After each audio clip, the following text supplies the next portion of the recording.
Hey up YouTubers, Simon B here, welcome back to the channel. Hope you're all keeping safe out there.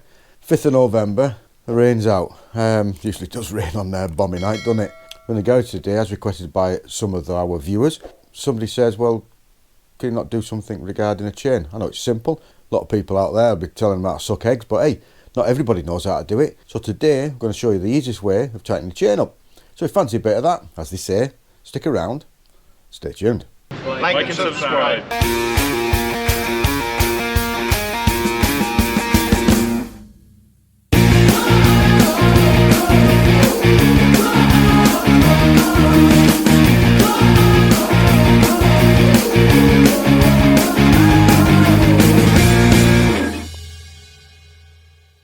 So tightening of chains, it's one of those jobs that people put off. Oh yeah, I'll get round to it. Oh yeah, I'll do it. And never get round to it. GS owners, no need to watch this because you're all shaft drive and all the other bikes that are shaft driven. But you might have a bike that has a chain on it. And it is quite detrimental to keep it to the right tension of what it says in the handbook for various reasons. If it's too tight, it can put wear on your sprockets, it can put wear on your bearings, and it can also put wear on oil seals on the gearbox end. So it can start damaging things if it's too tight. Then on the other hand, if it's too loose, what else could happen? Well, the chain could come off. So if the chain came off, what would happen? Well, two things really.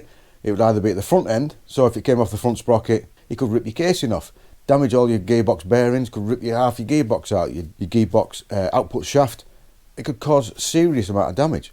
On the rear end, come off the sprocket, wrap round the wheel, lock the back end up. You could be travelling at some speed. I don't know. So for a simple maintenance job, it's only going to take you 10 minutes. Why risk it? So let's get on with it, eh? So this, ladies and gents, is the owner's manual for your motorcycle. Some of you probably haven't even read it by now, but no.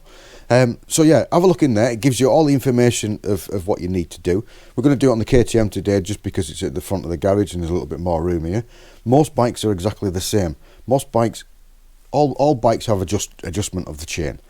Be it a toggle type, it could be screws, it could be the same as the Ducati, which oscillates in the hub itself. It's all relatively the same. So within your manual, it'll tell you what your chain tension is going to be. So chain tension on the KTM is between 55 and 58 millimeter, just past the chain guard from the swinging arm to the bottom of the chain. So yeah, so you can get your calipers out, you can get all sorts of different stuff, and you can mess about and trying to measure it. A little bit of a tip here. What I've done, I'm a plumber by trade, so I've tried to find something that's round about between 55 and 58 millimeters big. So you're not messing about setting your calipers and pulling it up and doing everything. So this 3/4 fitting, what I've done is I've adjusted it to 55.6, 56. It's around about 56 millimeters. So all I'm going to do on the bike is put that between the swinging arm and the chain, instead of trying to measure that and trying to do and everything. Whatever the tension is on your bike, find out what it is. It could be 45 mil, it could be 35 mil, I don't know. Find something that's 35 mil instead of trying to measure it, and all you've got to do is stick it in. We'll show you that when we get onto it. So the bike has to be off the stand on this one. On some bikes you do the chain tension when the bike is on the ground, but on this one, lift it up and you have slack on the swinging arm, so there's no tension on it at all. But what you have to do is make sure the bottom of the chain is tight when you check the top, but we'll show you that anyway. So let's get on with it, huh? Yeah, so we'll put the KTM up on the side stand and taken the slack off the swinging arm. So we've adjusted the plumbing fitting to halfway between 55 and 58. It's around about 56, but it's not really halfway then, is it? It's on the lower side, so it's a little bit slack. What it says in the manual, the bottom chain needs to be in tension, so as you pull the top one up, it tightens it anyway. So if you can imagine that if you had your verniers or your steel rule or your tape measure trying to measure 58 millimeter between there and there, trying to keep that chain out and trying to look down and bending your head and doing everything else, that's 56 millimeters. It goes straight onto the frame and it just goes under the chain itself, and that's how easy that can be. So this chain is within spec, which is great. But what else I'm going to also show you is how to and where to adjust it if needed be. because I keep the maintenance so good on this bike that we're in a position. What I should have probably done is made it a little bit loose or a little bit slack or a little bit tight, and then we could have adjusted it. But I'm going to show you anyway. Find out what the gap is on your chain in your user's manual, no matter what bike you've got. Find something that's round about that's the same distance, and as you can see, that's how easy it is. So that's 56.5 mil, which it should be between 55 and 58 at that point. What could be easier than that? So once you've done it in one place, move the chain, move it round, just check it. And I've got a little bit of a tight spot there in a way. It's not too bad. So just run it round, make sure it's all in, because there's a possibility that you may have had something there that's quite worn and it may have stretched a little bit more. So if it's over spec, you can notice and you can see, or if you've got a tight spot on your chain. So yeah, so run the chain round, make sure you haven't got any tight spots, any loose spots on it, and then you'll know that it's all into tension. If this motorcycle chain wasn't in the correct tension, what you need to do is start adjusting it. So on most bikes they have adjusters. So this is the adjuster. All bikes that have a chain will have some sort of adjustment, whether it be like this with a threaded stud with a locking nut on it. It could be something like this, which is on my trials bike, which is a cam tensioner.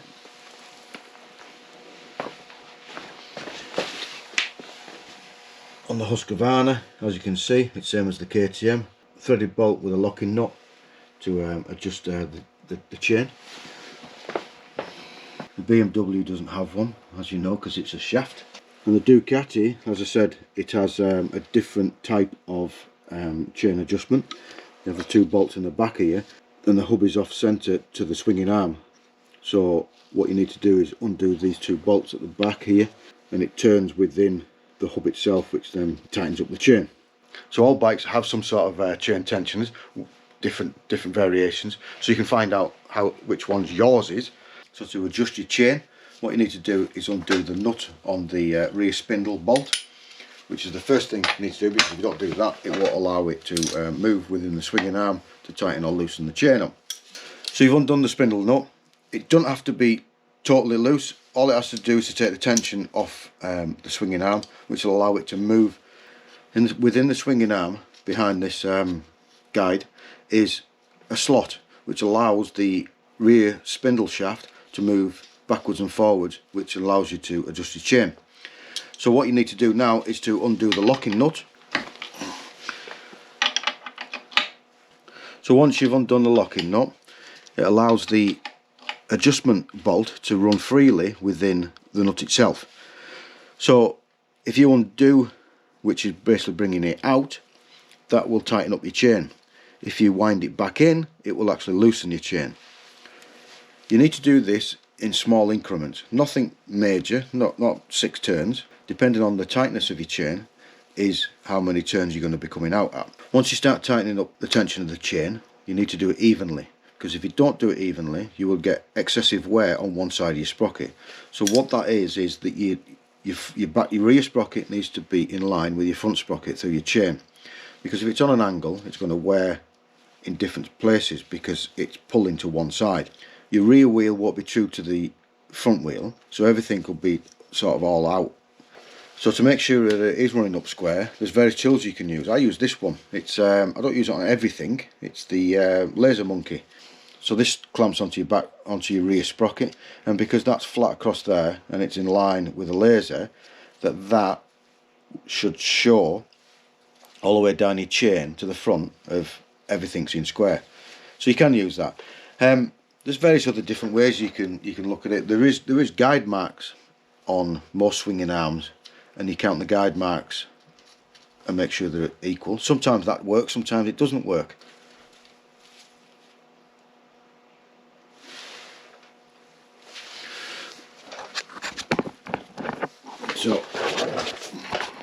So this is the Chain Monkey laser. So because I've got the guard on here, you can't really see all the way down the chain. You can see the red light which is in there, and if you look down and correspond, that is basically in line in the middle of the chain itself. If the chain guard wasn't there, what you could do is just to push that down. As you can see, it comes onto there. That would go all the way down the chain. So that's a great help. And as you can see, I don't know if you can see that. You might be able to see that. You can see the laser, and if you drop down, straight down from where that laser is, it's basically in the middle of the chain. So that shows us that this back sprocket is fully in line with that front sprocket, and that chain is not going to get any uneven wear. Not a bad little gadget. Does what it says on the tin. People say it's a load of rubbish, but no, it's alright. Paid for it myself, but laser monkey. It's that Tru Tension stuff, so I think I bought a little bit of chain lube as well, Tru Tension. Because I have a Halford's trade card, you can get, I think it was about 7, 8, 9, could have been nearly a tenner off it. Comes in dead handy. If you're looking for a tool to square your back sprocket to your front sprocket as you're tightening the chain, chain monkey, laser. It does work, does what it says on the tin. It's a little bit fiddly once it's on the sprocket of doing that up and down. So what I do, all these,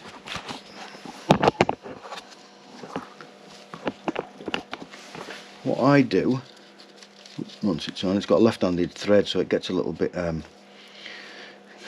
complicated. So what they show on the videos of using it is to put that up and down to check whether your chain is in line, so it goes from the back of the chain to the front of the chain. Now this moves, so it can move a little bit and it doesn't work properly. So what I do, I just leave it like that, and if you have it, depending on where you've got it on your sprocket, all you've got to do, if you haven't got a chain guard here, a lot of the other bikes don't have the chain guard, you can set it into a position, and by moving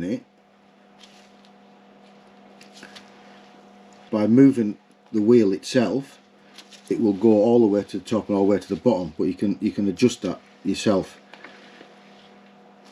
and then you don't have to be doing this and then it's not doing this, and it just makes things a little bit easier.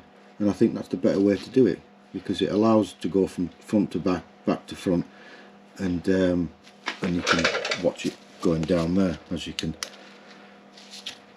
as you can see. You know, there's the laser, but if the chain guard wasn't there, you can see all the way down. Instead of, because if you do that, it could move off, and it doesn't do, and it does everything like that, and it doesn't work very well. So yeah, good little tip. So you go, YouTubers, how to check the tension in your chain according to the workshop manual, and if you need to adjust it, how to adjust it. Dead easy, innit? One of those things that a lot of people will put off, and it's not that hard to do, is it? A couple of tools. What did we have? 13mm, 10mm spanner, 27mm socket to undo the nut. That's all you need. So a few tips in there to make next time you do it even easier. This is the sort of stuff you should be doing monthly, I would say, if you've got a bike with a chain on it. If you haven't got a bike with a chain on it, you don't need to do it. But it's the same as checking your tyre pressures. When was the last time that you watching this checked your tyre pressures on your motorcycle? Comment down below. I bet it wasn't just before you went out riding on it, was it? A week ago, 2 weeks ago, month ago, I probably can't remember. So it's the sort of stuff you need to be doing because it keeps you safe. And by using a few little tips like this, it makes it easier. So thanks for watching it to the end. Hope you found that very informative. Is it informative? Something like that. You're going to rush out into the garage now and go and check the tension of your chain, because it's probably raining where you are, because it is where I am at the moment. So yeah, if you thought it was alright, please give it a big thumbs up. Thanks very much. Thanks to all the subscribers out there. If you haven't subscribed and you haven't clicked that bell, do us a favour. Go on, click that subscribe button, ring that bell. We don't have to ring the bell, just click the subscribe button. This time 2 years ago we had 300 subscribers. Now we've got what, 2.3k. Thanks very much watching this drivel I put out every weekend. Is there anything you'd like to see, anything that I haven't covered, anything at all, please comment down in the comments box. The Tru Tension stuff that I used, I'll put a link down below. If anybody uses anything else, please put it in the comments down below. Let me have a look at it. I don't know where everything is. I've just found that and I thought it was alright. Some people don't like it, some people do. So don't forget, if you are riding or still riding at the moment, ride safe, be safe and keep safe. And as they say, we'll see you soon. Like and subscribe.